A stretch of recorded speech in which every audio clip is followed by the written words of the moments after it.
গোপালগঞ্জে ইউনূস সরকার হানাদার বাহিনীর গণহত্যার প্রতিবাদে সারা দেশে হরতাল পালন করছে আওয়ামী লীগ। আমরা 10 মিনিট সময় দেব, এই 10 মিনিটের পরে কিন্তু থাকলে সেটা অবৈধ হবে। আমরা মুক্তিযোদ্ধারা বঙ্গবন্ধুর বাড়িতে গিয়ে ফুলের মালা দেব।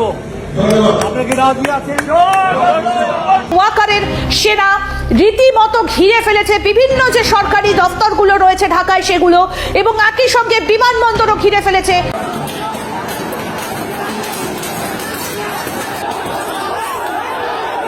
ইউনূসের ফাঁসি বাংলার মাটিতে হবে সাধারণ আইনেই।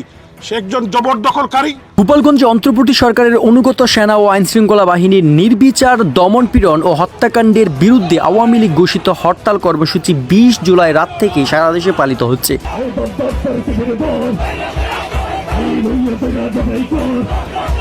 দলটির এক দফা দাবির অংশ হিসেবে এই হরতালের ডাক দেওয়া হয়, যার মূল দাবি গণতান্ত্রিক সরকারের পুনঃপ্রতিষ্ঠা এবং জনগণের ভোটাধিকার নিশ্চিত করা। দলটির নেতারা অভিযোগ করেন, গোপালগঞ্জে এনসিপির কর্মসূচিতে যারা ভাঙচুর করেছে তারা আওয়ামী লীগের কেউ ছিল না। গোপালগঞ্জে এনসিপির কর্মসূচিতে জামাত শিবির রাজাকাররাই এই কাজ করেছে, কিন্তু দোষ দেওয়া হয়েছে আওয়ামী লীগের উপর এবং বেআইনিভাবে আওয়ামী লীগের হাজার হাজার নেতাকর্মীকে গ্রেফতার করা হয়েছে।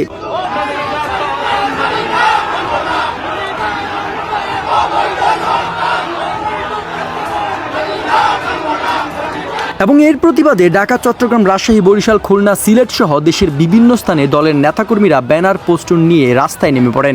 কোথাও কোথাও রেল ও সড়ক অবরোধ, আবার কোথাও মিছিল, মিটিং এবং মানববন্ধনের মাধ্যমে হরতাল পালিত হয়েছে। অন্তর্বর্তীকালীন সরকারের পুলিশ আমাদের গায়ে হাত দিবে, ওই হাত আর আস্ত রাখবো না। পরিষ্কার কথা, ওই যাত্রাবাড়িতে যেমনি ভাবে জনতা ওই ব্রিজে ঝুলিয়েছিল, এই গণ অধিকার পরিষদ এবং গণ অভ্যুত্থানের কোন নেতা কর্মীর গায়ে হাত তোলা হলে ওইভাবে ঝুলিয়ে দেওয়া হবে। পুরো বাংলাদেশ তস নস হয়ে যাবে। মানচিত্র থাকবে কিনা, ভূখণ্ড থাকবে কিনা, এটা নিয়েও কিন্তু আগামীতে যে আশঙ্কা দেখা দিয়েছে, সেই আশঙ্কা মোকাবেলা করার জন্যই আমাদের সবাইকে এখন সচেতন হতে হবে। দলের নেতাকর্মীরা সংবাদ সম্মেলনে বলেন, গোপালগঞ্জে যা ঘটেছে তা শুধু আওয়ামী লীগের নয়, গোটা জাতির বিরুদ্ধে অপরাধ। আমরা এর বিচার চাই। আমরা চাই অবিলম্বে অন্তর্বর্তী সরকারের পদত্যাগ ও জনগণের সরকার গঠনের পথ সুগম হোক। গত 8 মাসে যে পরিমাণ দুর্নীতি করেছে, যে পরিমাণ তবদির বাণিজ্য করেছে, এটা আওয়ামী লীগ 16 বছরেও পারে নাই। জনদুর্ভোগের জন্য একমাত্র দায়ী সরকার। হইল ক্ষমতার চেয়ারে যে বসতে এখন ওখান থেকে আর নড়তে চাইছে না। শেখ হাসিনা যেমন নির্বাচনের কথা শুনলে ভয় পাইতো, এই বর্তমান উপদেষ্টা ওই যে আসিফ মাহমুদ, ছাত্র প্রতিনিধি যারা আছে, ওরা নির্বাচনের কথা শুনলেই ভয় পায়। নির্বাচনের কারণ ওদের রাজপথে ভোট নাই। সরকারপন্থী সংস্থাগুলোর পক্ষ থেকে এখন পর্যন্ত কোনো আনুষ্ঠানিক প্রতিক্রিয়া পাওয়া যায়নি। তবে পরিস্থিতি নিয়ন্ত্রণে রাখতে আইনশৃঙ্খলা বাহিনী দেশের গুরুত্বপূর্ণ স্থানে মোতায়েন রয়েছে। হরতাল কর্মসূচির কারণে রাজধানী সহ বিভিন্ন শহরে যান চলাচল সীমিত।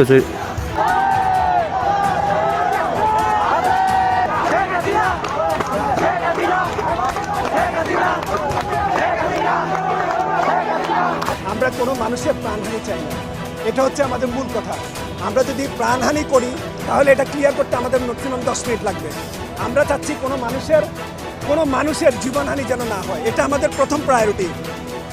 তারা একটা আন্দোলন করতেই পারে, তারা আন্দোলন গণতান্ত্রিক দেশে তারা আন্দোলন করবে, কিন্তু আমরা চাচ্ছি যে তাদের জন্য জানমালের কোনো ক্ষতি না হয়। সেজন্য আমরা নন লিথেল উইপেন ব্যবহার করে বারবার তাদেরকে ডিসপাস করার চেষ্টা করছি।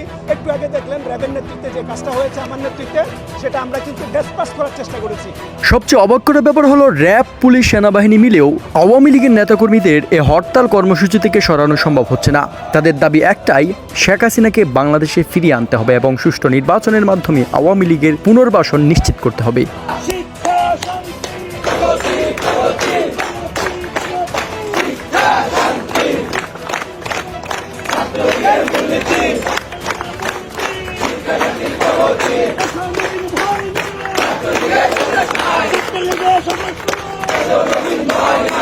একই সাথে ছাত্রলীগের বিভিন্ন নেতাকর্মীরা হরতালে সমাবেশে বক্তব্যে বলেন, শেখ হাসিনা বাংলাদেশে নেই তো কি হয়েছে, তার সালাম আমরাই নিজ দায়িত্বে প্রত্যেকটা ঘরে ঘরে অলিতে গলিতে পৌঁছে দিব। আমরা শেখ হাসিনার সৈনিক।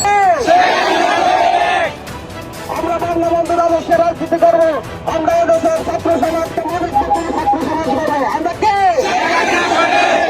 দেশে হাসিনারে আনা দরকার, কারণ জনগণের দরকার। হাসিনাই এই মাসুদ দেশে ফিরে অবশ্যই গুড, ওনার দেশে অবশ্যই আনতে হবে। যেই ক্ষমতার চেয়ে যেই বসে তখন সেই চুরি করা শুরু করে দেয়। বর্তমানে খুব কষ্ট করতেছে আমরা। আওয়ামী লীগ রাজনীতিতে ফিরে আসছে, এরকম একটা আশঙ্কা আওয়ামী বিরোধী যারা শক্তি রয়েছেন তাদের মধ্যে প্রবল আকার ধারণ করছে। এবং আওয়ামী লীগ কিভাবে আসবে, কখন আসবে, কার মাধ্যমে আসবে, এগুলো এখন নানাভাবে নানা মহল থেকে এই জিনিসগুলো বিশ্লেষণ করার চেষ্টা করছে। কেউ হয়তো বলার চেষ্টা করছেন যে শেখ হাসিনা ব্যক্তিগত জীবনে খুবই সাহসী এবং তার সাহস প্রমাণিত। তিনি কেবল যে 15 বছর ক্ষমতায় বসে সাহস দেখিয়েছেন তা নয়, ক্ষমতার বাইরে বিরোধী দলীয় নেত্রী হিসেবে সাহস দেখিয়েছেন, রাজনৈতিক দলের নেত্রী হিসেবে, রাজপথের নেত্রী হিসেবে সাহস দেখিয়েছেন এবং তার জীবনে সফলতা ব্যর্থতার যেখানে যেখানে হয়েছে যা কিছু সব ক্ষেত্রেই তিনি সাহস দেখিয়েছেন, সাহস হারা হন। তো একটা উদাহরণ দিই, যেমন ধরুন এরশাদ জামানাতে তার সমাবেশের উপর গুলি চালানো হলো, প্রায় 18 জন একেবারে নির্বিচারে স্পট ডেথ চট্টগ্রামে। তো তিনি সাহস হারাননি, সেই এরশাদের সঙ্গে লড়াই করেছেন, সংগ্রাম করেছেন, আবার রাজনীতির প্রয়োজনে সেই এরশাদের সঙ্গে বন্ধুত্ব করেছেন পলিটিক্যাল প্রয়োজনে। কাজেই তার এই যে সাহস এবং কৌশল এবং সেই এরশাদকে ছলে বলে কৌশলে একেবারে কবরে যাওয়া পর্যন্ত যেভাবে তিনি তাকে রাজনীতি শিখিয়ে দিয়েছেন, তাহলে ওই যে 18 জন মানুষকে গুলি করে হত্যা করার যে পরিকল্পনা, তো সেটা তাকে আজীবন একেবারে মৃত্যু পর্যন্ত তাকে কিন্তু তাড়িত করেছে এরশাদ সাহেবকে। This is Sheikh Hasina. Second হলো 21শে আগস্টের গ্রেনেড হামলা, যারা দেখেছেন ওটা বিভৎস, ভীষণ রকম বিভৎস, নির্মম এবং নিষ্ঠুর, এবং যারা এই অপকর্ম করেছেন তারা সবাই অভিসম্পাতের যোগ্য। দুনিয়া এবং আখেরাতে তাদেরকে আল্লাহর বিচার এবং মানুষের বিচার দুটোই তাদের জন্য প্রযোজ্য। তারা কখনো ওই নির্মম কর্মকাণ্ডের দায় এড়াতে পারবেন না। আমরা জানি না কারা করেছে এই কর্মটি, কিন্তু এটা খুবই নিষ্ঠুর, খুবই নির্মম।